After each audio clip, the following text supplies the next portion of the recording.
બનાસકાંઠા જિલ્લામાં ગ્રામ પંચાયતની ચૂંટણી અંગે કલેક્ટર મિહિર પટેલે માહિતી આપી. Story report by Suresh Raval, Banaskantha. નમસ્કાર.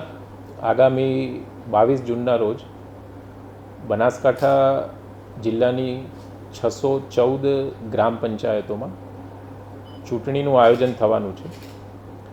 જે અનુસંધાને 385 જેટલી ગ્રામ પંચાયતમાં સામાન્ય ચૂંટણી યોજાશે, જ્યારે 229 જેટલી ગ્રામ પંચાયતમાં પેટા ચૂંટણી યોજાવાની છે.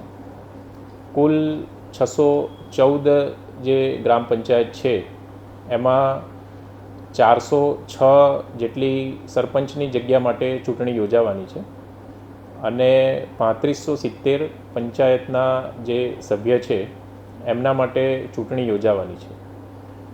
જો સામાન્ય ચૂંટણીની વાત કરીએ તો 385 ગ્રામ પંચાયતો માટે કુલ 1840 જેટલા સરપંચના પદ માટેના ઉમેદવારોએ ફોર્મ ભર્યા છે અને 4812 જેટલા પંચાયતના સભ્યના ઉમેદવારી ફોર્મ ભરાયા છે.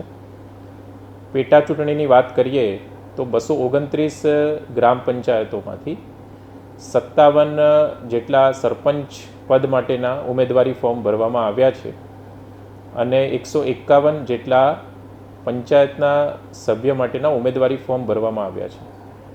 આમ બનાસકાંઠા જિલ્લામાં 614 ગ્રામ પંચાયતોમાં જે સામાન્ય અને પેટા ચૂંટણી યોજાવાની છે તેમાં ગઈકાલે 9મી તારીખે ઉમેદવારી ફોર્મ ભરવાનો જે છેલ્લો દિવસ હતો તેમાં સરપંચ પદ માટે કુલ 1897 ઉમેદવારી ફોર્મ ભરવામાં આવ્યા છે અને પંચાયતના સભ્ય માટે 4963 ઉમેદવારી ફોર્મ ભરવામાં આવ્યા છે.